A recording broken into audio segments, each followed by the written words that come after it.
तलाक तलाक दूँगी मगर मेरी एक शर्त है। जब मैं रात को घर पहुँचा तो मेरी पत्नी ने खाना लगाया। मैंने उसका हाथ अपने हाथों में लिया और कहा, मुझसे तुमसे कुछ ज़रूरी बात कहना है। वो शांत बैठकर खाना खा रही थी। उसकी आँखों में कुछ दर्द सा साफ नज़र आ रहा था। अचानक मुझे नहीं पता कैसे कहूँ मगर मुझे उसे बताना ही था। मैंने बड़ी शांति से कहा, मुझे तलाक चाहिए। लगा जैसे उसे मेरे शब्दों से कुछ फ़र्क नहीं पड़ा, बल्कि उसने मुझसे पूछा, क्यों तलाक चाहिए? मैंने उसके सवाल को अनसुना किया तो उसे गुस्सा आ गया। उसने चम्मच उठाकर फेंक दिया और ज़ोर से चिल्लाई, तुम इंसान नहीं हो। उस रात हमने एक दूसरे से बात नहीं की। वो रो रही थी। मुझे पता था कि वो जानना चाहती थी कि आखिर ऐसा क्या हुआ जो हमारा रिश्ता टूटने की कगार पर आ गया। पर मेरे लिए उसके सवालों का जवाब दे पाना नामुमकिन था। मैं अब किसी और से, प्रिया नाम था उसका, प्यार करने लगा हूँ और अब मुझे उससे प्यार नहीं रहा। मैंने उसे उसके बरसों के प्यार की सज़ा दी थी। भरे मन से मैंने तलाक के पेपर तैयार किए। उसमें लिखा था कि वह पूरा घर, कार और कंपनी की 30% शेयर ले सकती है इस तलाक के बदले में। लेकिन उसने उन पेपर्स को देखा और उसके टुकड़े-टुकड़े कर दिए। वो औरत जिसने मेरे साथ जीवन के 10 साल बिताए थे, वो आज मेरे लिए अनजान हो चुकी थी। मुझे इन 10 सालों का जो उसने मेरे लिए बर्बाद किए, मगर मैं क्या करूं? जो हो चुका उसे मैं बदल नहीं सकता, क्योंकि मैं किसी और से, अपनी पत्नी से भी ज़्यादा प्यार करने लगा था। आखिरकार उसके सब्र का बाँध टूट गया और वह फूट-फूट कर मेरे सामने रोने लगी। मेरे लिए उसका रोना एक तरह से उसकी रिहाई की तरह था। तलाक की ये बात जो कई दिनों से मुझे परेशान कर रही थी, अब बिल्कुल साफ़ हो चुकी थी। लेकिन अगले दिन मैं घर काफ़ी लेट आया। मैंने देखा कि वो टेबल पर बैठकर कुछ लिख रही थी। मैंने शाम का खाना नहीं खाया था, लेकिन फिर भी मैं सीधे ऊपर जाकर अपने कमरे में सो गया, क्योंकि पूरा दिन प्रिया के साथ रहने और कई जगह घूमने के बाद मैं थक गया था।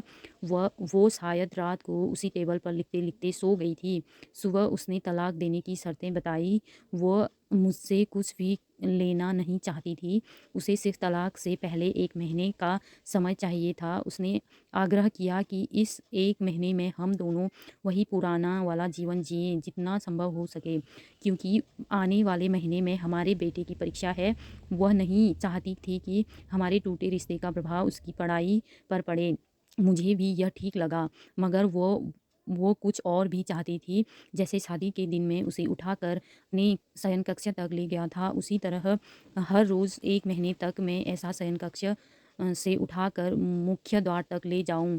मुझे लगा यह पागलपन है, मगर इन आखिरी दिनों को थोड़ा अच्छा बनाने के लिए मैंने उसकी यह शर्त स्वीकार कर ली।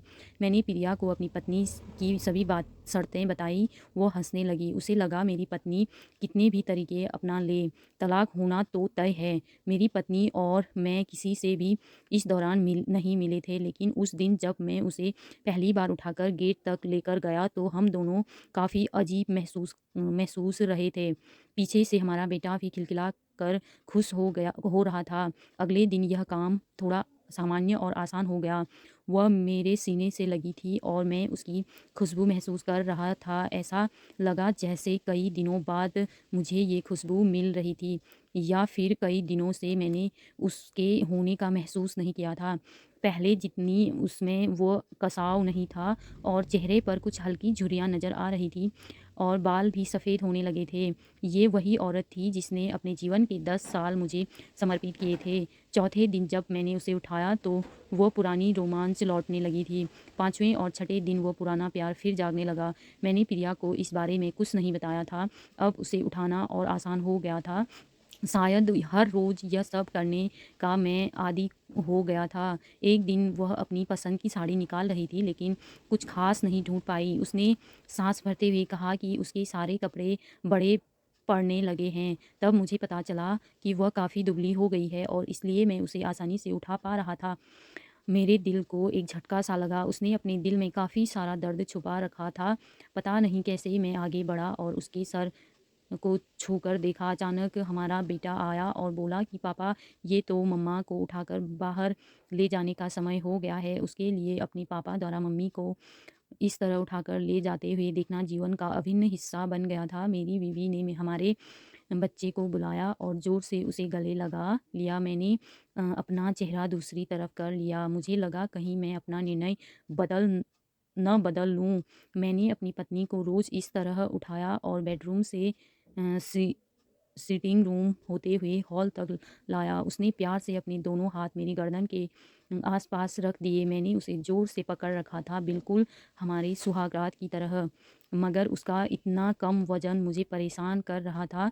महीने के आखिरी दिन जब मैंने उसे उठाया तो मेरे लिए एकदम भी चल पाना मुश्किल हो रहा था। हमारा बेटा स्कूल जा चुका था। मैं अपनी कार से ऑफ़िस गया और कार से कूदकर बाहर आ गया, बिना कार को लॉक किए। मुझे डर था कि अब एक पल की भी देरी मेरा इरादा बदल देगी।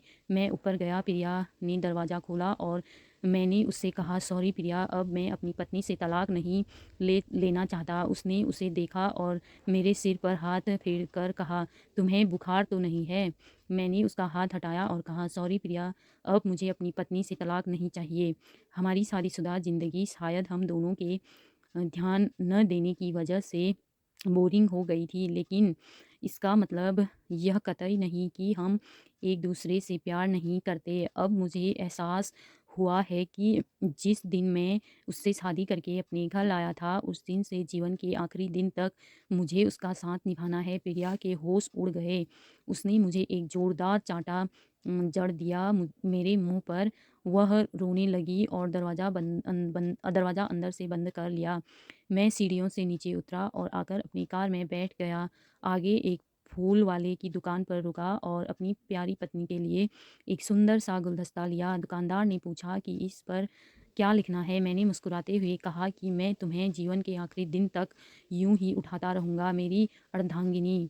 उस शाम जब मैं घर आया, हाथों में गुलदस्ता लिए मेरे चेहरे पर एक मुस्कान थी और ऊपर अपने कमरे की तरफ भाग कर गया, लेकिन तब तक कुछ वह मुझे छोड़कर इस दुनिया से जा चुकी थी हमेशा के लिए। वो कई महीनों से कैंसर से लड़ रही थी, लेकिन मैं प्रिया के साथ इतना खोया हुआ था कि कभी ध्यान ही नहीं रहा।